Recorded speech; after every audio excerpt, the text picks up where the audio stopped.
Hello again, what's up? It's Demilich. Welcome to the channel. In this video I want to talk about the abilities of the Necron Army.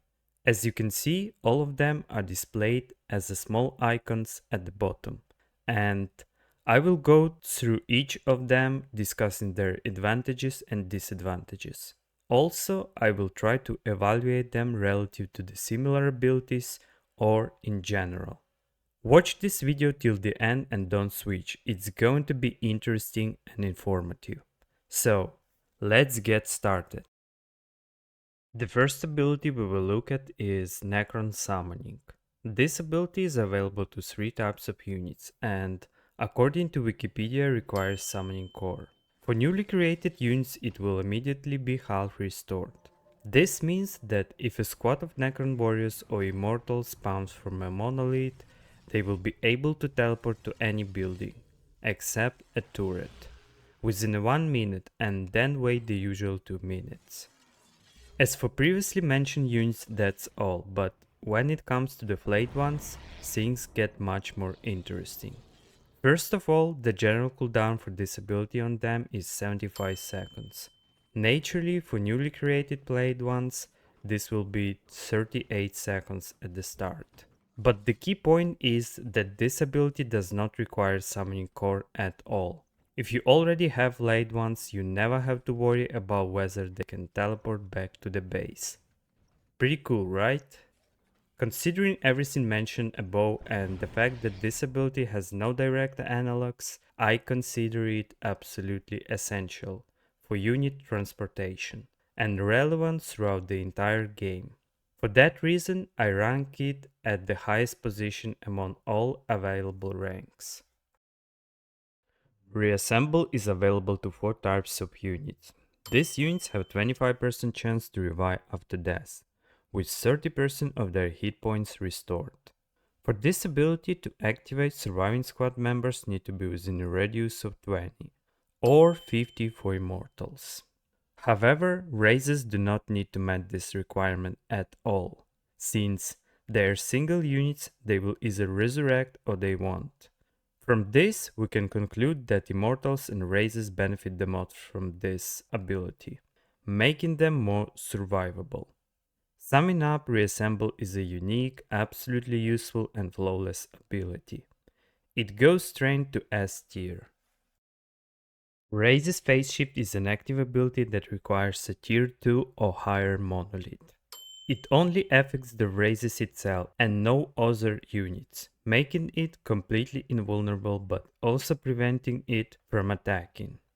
With a relatively short duration of 10 seconds and extremely short 45 seconds cooldown, this ability is incredibly useful for stalling, safely diving into the enemy base and decoupling strategic points.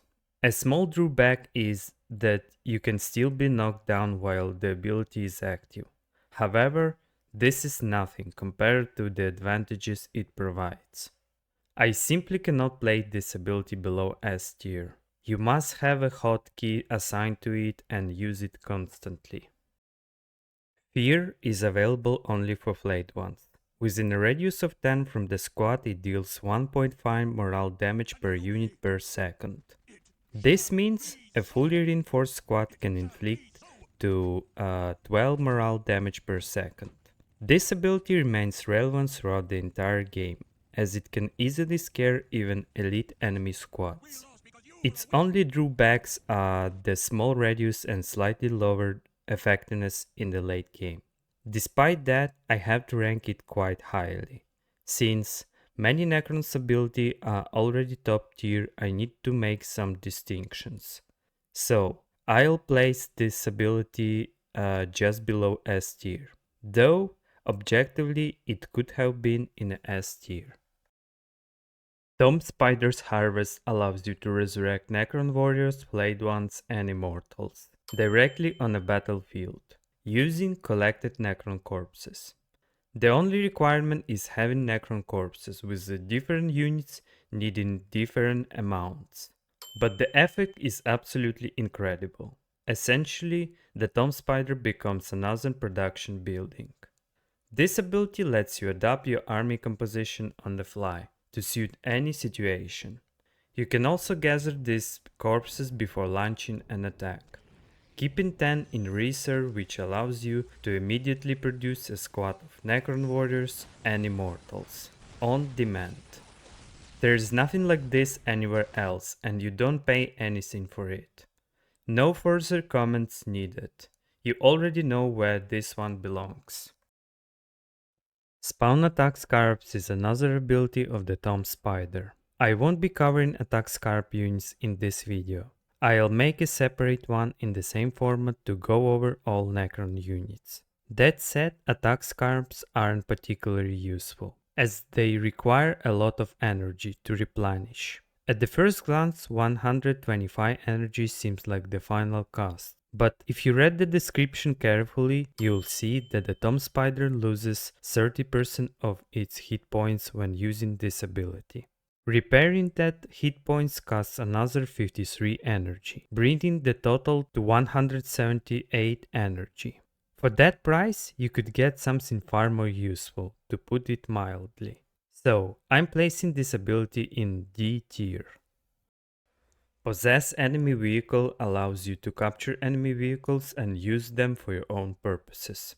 This active ability has no cooldown, meaning if you lose your captured vehicle, you can try to capture another one. Additionally, if you lose the vehicle, you will return with 25% hit points as a Lord Destroyer. At first glance, this ability might seem overpowered and amazing, but upon looking at the range of just 8 units and the long casting animation, during which the vehicle could either escape or you could just be destroyed on the spot, it becomes clear that it's not as broken as it seems. You could of course stasis the enemy vehicle, but that doesn't guarantee that you will capture it. The opponent can just delete their own vehicle. I hope I've provided the argument, and based on everything mentioned, I believe this ability deserves to be placed in A tier. Stasis Field allows you to create a field where all affected objects becomes immobilized. They cannot be attacked, but they also cannot attack.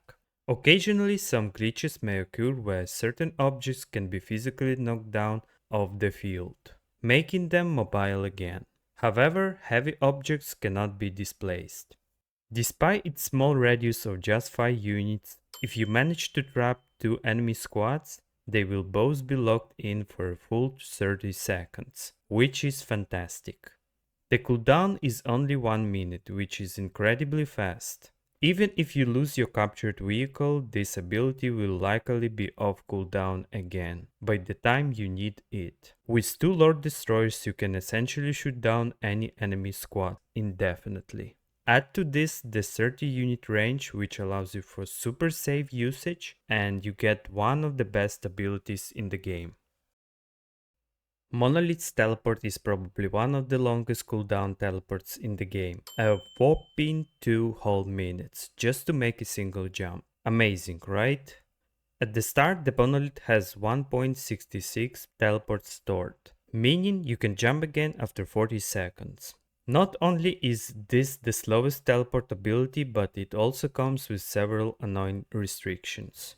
Can only be used if the monolith has 80% hit points or more. After teleporting, there is a 6-second delay where the monolith cannot move or recharge its teleport ability. These factors make the monolith extremely vulnerable and the ability itself frustrating to use. Sure, it's better than nothing, but in my opinion, the last 2 restrictions shouldn't exist at all. But anyway, we have to work with what we've got. So I place this ability in a C tier. Deep Strike is available only for flayed ones right for the start of the game. It requires nothing and has a short 10-second cooldown. This ability instantly deploys flayed ones onto the battlefield, drawing all enemy fire onto them, while also granting 2 seconds of invulnerability. The Deep Strike mechanic isn't exclusive to Necrons. Space Marines and Chaos also have it. However, the Necron version is simply better. Chaos might have a slightly shorter 5-second cooldown, but in practice it makes no real difference. This is the best Deep Strike ability in the game, and it immediately goes to S tier. Wailing Terror is an obelisk ability that instantly deals damage in a 35 unit radius, with an area of effect of 5 units. The damage varies depending on the target, as you can see on screen, and it has a huge spread of 40-50 units. On top of that, the cooldown is only 55 seconds, which is quite short. While the effect is decent, I personally would have preferred to deal consistent damage over the time. For example, every second or half second, similar to how the other fraction structures function. Additionally, this ability requires active control, which makes it less convenient. However, the final impact can be even stronger than similar abilities from other fractions. Considering all factors, I place this ability in A tier. Well, that's all for today. You can also check out Necron Lord's abilities in the link of the screen. Don't forget to like, subscribe and leave a comment. See you next time.